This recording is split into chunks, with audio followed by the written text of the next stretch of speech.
Then color came out on the computer. At first it was only black and white. Eventually they allowed color. And I found a program that was an extension of Fortran that let me write to each pixel on the computer in full color. 256 shades of red, green, and blue.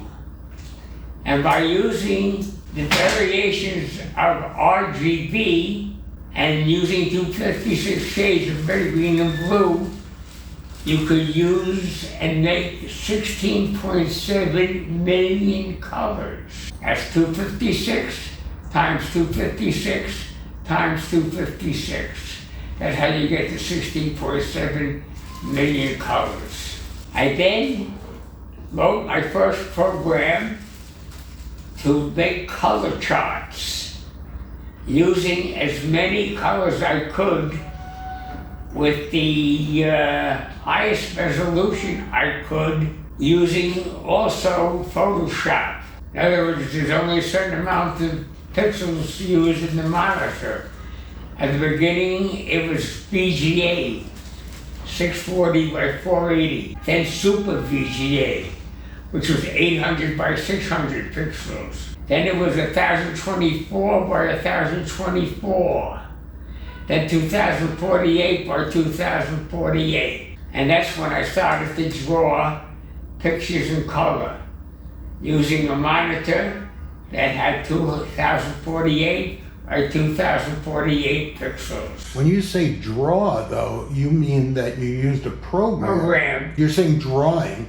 Well, when I say draw, I mean with my program, I would say draw line from this pixel to that pixel. Give it a color, 128, 126 by 129, and that would be a color. So I wouldn't draw by hand, but I would actually draw a line from one pixel to another pixel using my Fortran program. So you would take that simple idea and then thousands of lines of code. So I can make an 8-sided figure by giving it directions how to draw with the computer using my Fortran program. How long did it take you to create a program? Programs took a long time. A lot of people think they're, easy to do, but I sometimes would take me 4 or 5 days to make a program, a simple program. Well, that's because now people are used to having all these helper apps where you literally had to type every command, right? Right, I had to type in each command using Fortran, using lines of language, like a thing called doodles. I used doodles. I used pixel points. I actually told the computer how to draw what I wanted it to draw.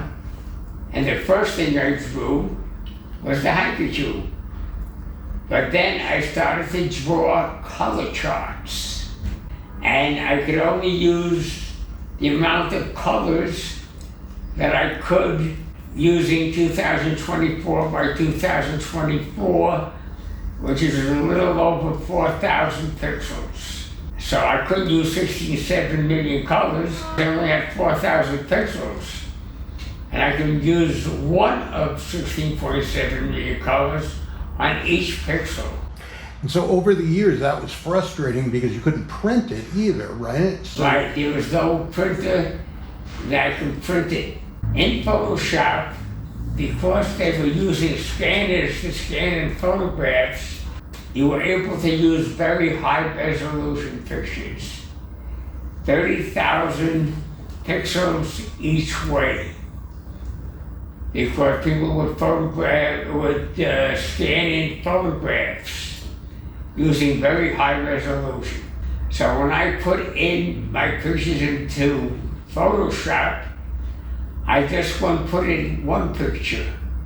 I would put in 16 pictures, and put them all together and would make one picture out of 16 pictures. I was able to use one picture with 4,000 colors. Then I made another color chart with a different set of colors of 4,000. And added another color chart, 4,000 colors. And I added 16 color chart, and I had now 16,000 pixels by 16,000 pixels with almost all the colors. That's how I got my highest resolution. When I say pictures, I mean what I drew using my computer, like what I have on my t-shirt. Because you've never used any kind of photography, right? No, I never used any other pictures, such as photographs or any other type of picture. All my pictures come from original computations that I did using Fortran.